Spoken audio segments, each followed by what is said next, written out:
హల్లెలూయా. మన ప్రభు అయిన యేసుక్రీస్తు నామములో మీకు శుభములు. మరొక రోజు ప్రభు మనకు అనుగ్రహించాడు. రండి దేవుని వాక్యంతో మన దినచర్యను ప్రారంభిద్దాం. పరిశుద్ధుడా నీకు వందనములయ్యా. ఎంత త్వరితముగా దినములు గడిచిపోతున్నవయ్యా. ఈ సంవత్సరాంతంలోనికి మేము వచ్చున్నాము. నీకు వందనాలయ్యా. సజీవులుగా ఉంచావు, వందనాలయ్యా. ఆరోగ్యంతో ఉంచావు, వందనములయ్యా. మరణమును తప్పించావు, వందనములయ్యా. నీ ప్రణాళికలు ఎరిగి నీ చిత్తము ఎరిగి బతుకున్నట్లుగా మాతో మాట్లాడమని క్రీస్తునామంలో అడుగుచున్నాము తండ్రి. ఆమేన్. దేవుని స్తోత్రం. మీరు ఎక్కడెక్కడి నుంచి వీక్షిస్తున్నారో ఎప్పటికప్పుడు దయచేసి లైవ్ చాట్లోకి వచ్చి మీ పేరు, ఊరు టైప్ చేయడం మర్చిపోవద్దు. మరి రోజు మీకోసం ప్రయాసపడి దేవుని దగ్గర నుంచి ప్రశస్తమైన సందేశాలను ప్రతి ఉదయం, మధ్యాహ్నం, అలాగే సాయంకాలం మిడ్నైట్ 4 times మీ దగ్గర దేవుని వాక్యాన్ని యూట్యూబ్ ద్వారా, మరి ముఖ్యంగా ఫేస్బుక్ ద్వారా, మరి అనేక రీతులుగా అనేక పాటలు, నిజ సంఘటనలు, రకరకాల సందేశాలు 1 minute, 3 minutes, 5 minutes, మరి అందరికీ ఆశీర్వాదకరంగా ఉండాలని ప్రయత్నిస్తున్నాం. మరి మీరు వీక్షించడమే కాకుండా మీ ఫ్రెండ్స్కి, మీ రిలేటివ్స్కి కూడా వాటిని షేర్ చేస్తూ ఉండండి. మీ యోగక్షేమాలు తెలియజేస్తూ ఉండండి. మీ ప్రార్థన అవసరాలు తెలియజేస్తున్నారు. మేము తప్పకుండా ప్రార్థిస్తున్నాం. ఎంతోమంది మా ప్రార్థనలకు జవాబులు దొరికాయని తిరిగి ప్రైజ్ రిపోర్ట్స్ పంపినప్పుడు మేము ఎంతగానో దేవుని అందు సంతోషిస్తున్నాం. మరి ఈరోజు దేవుని వాక్యాన్ని వినడానికి మన హృదయాలు సిద్ధపరుచుకుందాం. చిన్న ప్రార్థన. పరిశుద్ధుడా, మరొకసారి మాతో మాట్లాడు. క్రీస్తునామములో ఇచ్చున్నాము తండ్రి. ఆమేన్. దేవుని స్తోత్రం. మనం ఎన్నిసార్లు ప్రార్థన చేస్తే అంత మంచిదండి. మరి ఎప్పుడు మనకి తోడు ఉండేది ఈ లోకంలో ఏంటి? ఎల్లవేళలా మనతో ఉండేది ఏముంది? కొంతమంది అనుకుంటారు, మన చిన్నపిల్లలు అనుకుంటారు, అమ్మ ఎప్పుడు మాతో ఉండాలి, నాన్న ఎప్పుడు మాకు తోడు ఉండాలి. అది సాధ్యమా? ఈ రోజుల్లో అయితే అమ్మ నాన్న కంటే ఎక్కువగా ప్రేమించేది ఉంది యవనస్తులందరికీ. నా సెల్ ఫోన్ ఎప్పుడు నాకు ఉంటే చాలు. ఎవరో అన్నారు, యెహోవా నా కాపరి నాకు లేమి కలగదు అనే కీర్తనను ఈరోజు కొత్తగా పాడుకుంటున్నారంట. నా సెల్ ఫోనే నా కాపరి, నాకు లేమి ఉండదు, అది నాకు అన్ని విషయాలు చూపిస్తుంది, తెలియజేస్తుంది, నడిపిస్తుంది, నాకు సంతోషాన్ని ఇస్తుంది, నన్ను ఆదరిస్తుంది అంటుంటారట. మన సెల్ ఫోన్లు కూడా పని చేయని రోజులు రాబోతున్నాయండి. ప్రభు రాకడ అతి సమీపంగా ఉంది. మన సెల్లులు పోగొట్టుకోవడం ఇప్పుడే జరుగుతుంది. నెట్వర్క్లు, భూకంపాలు వచ్చినప్పుడు, యుద్ధాలు వచ్చినప్పుడు, కొన్నిసార్లు ప్రభుత్వాలు నెట్వర్క్ కట్ చేసేస్తే నీ సెల్ ఎందుకు మనకు వస్తుంది? మనకు ఎప్పుడు తోడుండేది ఏ మనుషుడు కాదు, ఏ వస్తువు కాదు, ఏది శాశ్వతంగా మన జీవితంలో. మనుషుడు అందుకే ఒంటరితనాన్ని అనుభవిస్తున్నాడు. అన్నీ ఉన్నా కూడా, ఒకవేళ నీ సెల్లు నీకున్నా, నీకు డబ్బున్నా, నీ బంధువులు, స్నేహితులు, నీ తల్లిదండ్రులు, నీ ఫ్రెండ్స్ అందరూ నీ చుట్టూలా కూడా ఒంటరితనాన్ని అనుభవించేవారు, ఎవరు నీకు సహాయం చేయలేని పరిస్థితులను ఎదుర్కొనేవారు ఎందరో ఉంటున్నారండి. అందరి మధ్యన ఉంటూనే ఒంటరితనాన్ని అనుభవిస్తూ ఏడుస్తూ కూర్చునే వారిలో మీరున్నారా? నీ మనసులో ఉన్న మాటను ఎవరికీ చెప్పుకోలేక, లోపట ఉన్న బాధను మింగలేక, కక్కలేక మదనపడుతూ కూర్చోటం లేదా? అందుకే మనుషులు ఏ మనిషికి సహాయం చేయలేడు. అందుకే యేసుక్రీస్తు మన కొరకు ఈ లోకానికి వచ్చాడు. మీకు తెలుసా అండి, యేసు ప్రభు జన్మించినప్పుడు ముందుగానే యెషయా ప్రవచించిన ప్రవచనాన్ని యోసేపుకు దూత చెప్పటం మనం చూస్తున్నాం. చూడండి, యెషయా గ్రంథం 7వ అధ్యాయం 14వ వచనం. కాబట్టి ప్రభువు తానే ఒక సూచన మీకు చూపును, ఆలకించుడి. కన్యక గర్భవతి అయి కుమారుని కని అతనికి ఇమ్మానుయేలును పేరు పెట్టును. అసలు కన్యక గర్భవతి అవ్వటం అనేది ఎప్పుడన్నా ఎక్కడన్నా విన్నారా? పెళ్లి కాకుండా గర్భవతులు అయ్యేవాళ్ళు బోల్డ్ మంది ఉండొచ్చు అండి. కానీ పురుషుని ముట్టని, పురుషుని ఎరుగని, పురుషుని అవసరత లేని ఒక స్త్రీలో స్త్రీ గర్భం ధరించటం అనేది ప్రపంచంలో ఒక్కసారి జరిగింది. అది దేవుని మూలాన కలిగింది. పాప బీజము లేని వాడిగా ప్రభువు కన్య మరియ గర్భములో ఉద్భవించాడు. ఒక ప్రత్యేకమైన వ్యక్తిగా ఉన్నాడు. పాపులలో చేరక ప్రత్యేకమైన వాడిగా, పైనుండి వచ్చిన వాడిగా ఉన్నాడు. దేవుడు ఆత్మ అండి. అక్కడేదో దేవుళ్ళు కలుసుకుంటే పుట్టారు బిడ్డలనే కథలు ఉంటాయి మనకి. అది కాదు. దేవుడు ఆత్మస్వరూపిగా ఉన్నాడు కనుక ఆత్మీయ బీజం ఉంది క్రీస్తులో. కాబట్టి ఆయన శారీర పాప బీజం ఆయనలో లేదు. అందుకనే ఆయన సదాకాలం మనకు ఉండగలడు, సమస్తము చేయగలడు. మనలాంటి కాదండి. మనలాంటి వాడే యేసు ప్రభు అయితే మరింకో దేవుడు మనకి అక్కర్లా. మనలాంటోడే దేవుడైతే మనకెందుకంటే ఆ దేవుడు మనమే దేవుళ్ళు అవ్వచ్చు కదా. కామ, క్రోధ, లోభ, మద, మత్సరాలు కలిగిన వాడు మానవుడు. అవే గుణగణాలు దేవుడికి కూడా ఉన్నాయంటే ఆయన దేవుడు ఎలా అవుతాడు? మీరే ఆలోచించేయండి. యేసుక్రీస్తులో కామము లేదు, క్రోధము లేదు, మదం, గర్వం లేదు, ఏంటంటే లోభం, ఏమి మేడలు మెద్దలు ఆస్తులు సంపాదించుకోలేదు, అసూయ లేదు, ప్రేమ ఉంది, ప్రేమతో నింపబడి ప్రత్యేకంగా ఉన్నవాడు. కాబట్టి ఆయన అందరినీ సమానంగా ప్రేమిస్తాడు. ఆయన అందరికీ ప్రభువుగా ఉన్నాడు. ధనవంతులేంటి, పేదలేంటి, ఆ జాతి, ఈ జాతి, ఆ భాష, ఈ భాష అనే వ్యత్యాసాలే లేవు. అందరికీ తోడుగా ఉంటాడు. కన్యక గర్భవతి కుమారుడి కన్ను అతనికి ఇమ్మానుయేలుని పేరు పెట్టుదురు అన్న మాటనే ఆ రోజు యోసేపు మరియ గర్భవతి అయిందని తెలుసుకొని ఆమెను రహస్యంగా వదిలిపెట్టాలని ఆలోచిస్తున్నప్పుడు గాబ్రియేలు దూత కనబడి ఏం చెప్పాడు? మత్తయి సువార్త 1వ అధ్యాయము 20వ వచనం. ఈ సంగతుల గురించి ఆలోచించుకొని చూడగా ఇదిగో ప్రభువు దూత స్వప్నమందు అతనికి ప్రత్యక్షమై, దావీదు కుమారుడైన యోసేపు, నీ భార్యను మరియను చేర్చుకున్నట్టుకు భయపడకు, ఆమె గర్భము ధరించినది పరిశుద్ధాత్మ వల్ల కలిగినది.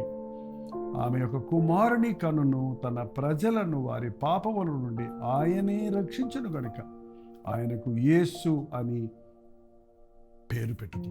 అసలు యేసు ప్రభు పుట్టుకతోనే, పుట్టిన సమయంలోనే ఈ విషయం చెప్పబడిందండి. ఆయనే తన ప్రజలను వారి పాపముల నుండి రక్షించును. ఎందుకు జన్మించాడు యేసు ప్రభు అంటే పాపులమైన మనలని రక్షించటానికి, పాప బంధకముల నుంచి విడిపించటానికి, మన పాపములకు ప్రాయశ్చిత్తం చేసి మన పాప శిక్ష నుంచి మనల్ని తప్పించడానికి. హల్లెలూయా చెప్పండి. ఎంతగా దేవుణ్ణి స్తుతించాలి. యేసు అంటే రక్షకుడు అని అర్థం.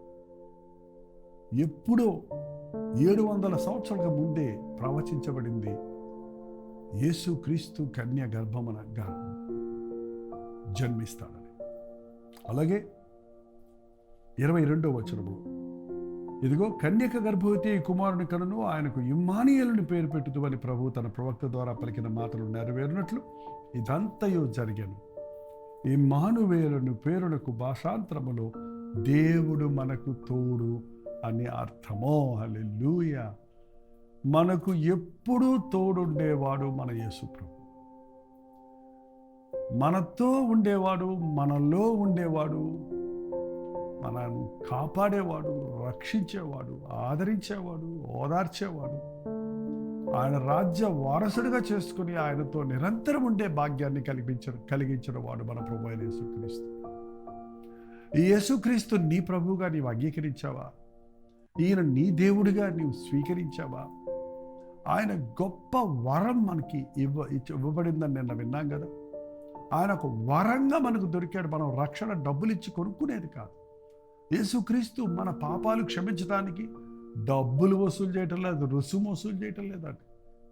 ఉచితముగానే మనల్ని రక్షిస్తున్నాడు. కానీ మన యొక్క పాపపు శాపపు క్రయాన్ని, వెలను ఆయన సిలువలో చెల్లించాడు తన రక్తాన్ని చిందించడం ద్వారా. వెండి బంగారముల వంటి క్షయమైన వస్తువుల చేత కాదు కానీ నిర్దోషము నిష్కళంకమైన క్రీస్తు రక్తము ద్వారా మనం విమోచించబడ్డాం. మనల్ని విమోచించి మనం విమోచించబడిన మనతో ఆయన ఉండాలని, మనల్ని ఆయన రాజ్యానికి నడిపించాలని ఈ లోకంలోనికి ఆయన మానవుడిగా వచ్చాడు. నీ జీవితంలో ఎప్పుడూ తోడుండే, ఆదరించే, ఓదార్చే, నీ అవసరతలన్నీ తీర్చే, నీ కన్నీరు తుడిచే, నీ భుజం తట్టి నిన్ను ధైర్యపరిచే వ్యక్తి కావాలని ఆశిస్తున్నావా? లోకంలో దొరకడండి అలాంటి ప్రభు. ఒక్కడే అలాంటి వాడు. ఆయన మాత్రమే మనల్ని ఆదరించగలడు, స్వస్థపరచగలడు, క్షమించగలడు. మన కన్నీరు తుడవగలడు, మన పట్ల తన అద్భుత ఆశ్చర్య కార్యాలను జరిగించగలడు. నేను నిన్ను విడువను ఎడబాయనన్న ప్రభు మనతో శరీరములో ఉన్నప్పుడు, శరీరం విడిచిన తర్వాత కూడా చనిపోయిన వారికి, మృతులకు, సజీవులకు కూడా ఆయన దేవుడే.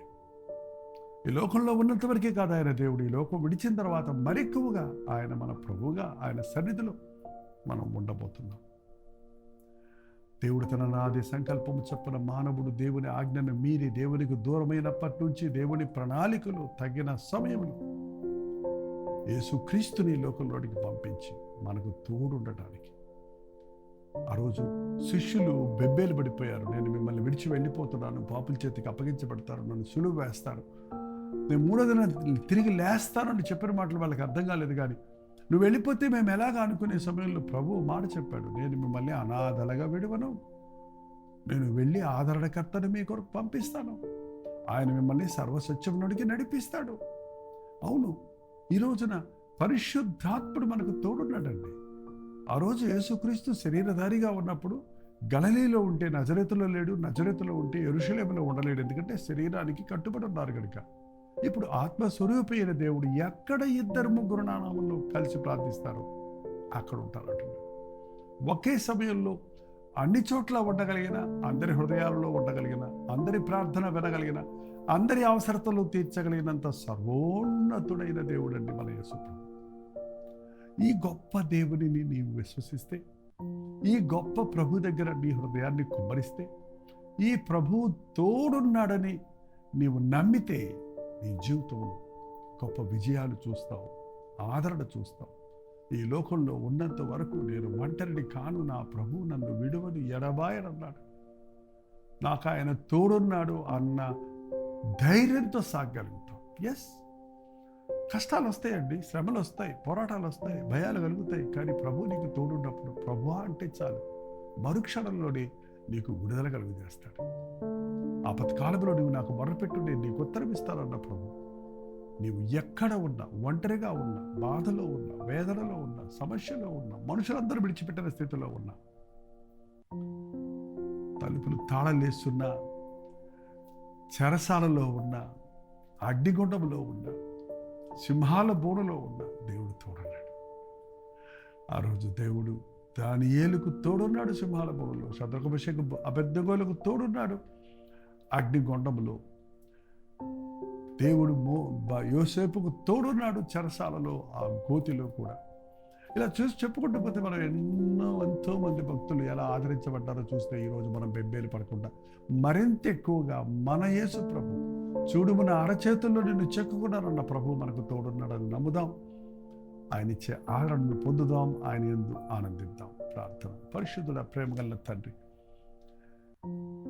ఒక పండగగా మేము నీ జననాన్ని గుర్తు చేసుకోవడం కాక, మమ్మల్ని విడువని ఎడబాయనన్న ప్రభువుగా ఈ లోకంలోనికి వచ్చి మా పాపముల కొరకు క్రయధనముగా నీ ప్రాణమిచ్చటే కాక ఆత్మస్వరూపిగా మాతో ఉంటూ మమ్మల్ని బలపరుస్తూ నడిపిస్తూ నీ రాజ్యానికి చేర్చడానికి నీవు చేసిన సకలమైనటువంటి ఏర్పాటును బట్టి, నీవిచ్చిన ఈ గొప్ప రక్షణను బట్టి నీకు స్తుతులు చెల్లించటం సహాయం ఇచ్చాయి. ఇంత గొప్ప రక్షణ ఎరగని వారు ఇంకెందరో ఉంటుండగా, యేసుక్రీస్తు జన్మించాడన్న, రక్షకుడు పుట్టాడన్న సంగతిని ప్రపంచమంతటా తెలియజేసే వారిలో మేము కూడా పాలిభాగస్తుల మోటకు సహాయం చేయమని, నేను నా ఇంటి వారు యెహోవాని సేవించుతుమన్న మాట ప్రకారం మా ఇంటిలో వారందరం కూడా యేసే రక్షకుడిని ఏకగ్రీవముగా ఒప్పుకొని ఇహమందును ఈ లోకం విడిచినప్పుడు నీ రాజ్యమందును ఉండటకు సహాయం చేయమని క్రీస్తు నామములో అడుగుచున్నాను తండ్రి. ఆమేన్. తండ్రి అయిన దేవుని యొక్క ప్రేమయు, కుమారుడైన క్రీస్తు యొక్క కృపయు, ఆదరణకర్త అయిన పరిశుద్ధాత్మ యొక్క సహవాసం కూడి వచ్చిన మనందరికీ ఇప్పుడు సదాకాలం తోడైండును గాక. ఆమేన్. దేవుని స్తోత్రం. మీ ప్రార్థనా స్తోత్రాల భారాలు ఎప్పటికప్పుడు 9540 నెంబర్కి, మీరు ఇతర దేశాల్లో ఉంటే 9100 నెంబర్కి తెలియజేయండి. మీకు పక్షంలో మేము ప్రార్థిస్తూనే ఉన్నాం, మీరు కూడా ప్రార్థించండి. దేవుడు మనకు తోడున్నాడని ధైర్యంతో ముందుకు సాగండి. Doctor Jaipal YouTube channel subscribe చేయండి, లైక్ చేయండి, షేర్ చేయండి. ఉచితమైతే మధ్యాహ్నం 3 గంటలకు హెచ్చరిక, అలాగే రాత్రి 9 గంటలకు కల్వరి ప్రతిధ్వని. ఇవాళ శుక్రవారం కనుక ఉపవాస ప్రార్థన కల్వరి చర్చిలో నుండి మీకు లైవ్ ఇస్తున్నాం. మాతో పాటు మీరు కూడా ఉపవాసం అంటే ప్రార్థించి ఈ నూతన సంవత్సరంలో ప్రవేశించినట్టు మనల్ని మనం సిద్ధపరచుకుంటాం. అంతవరకు దేవుని మహాకృప మీకు తోడేడుగాక. ఉదయకాల స్తుతులు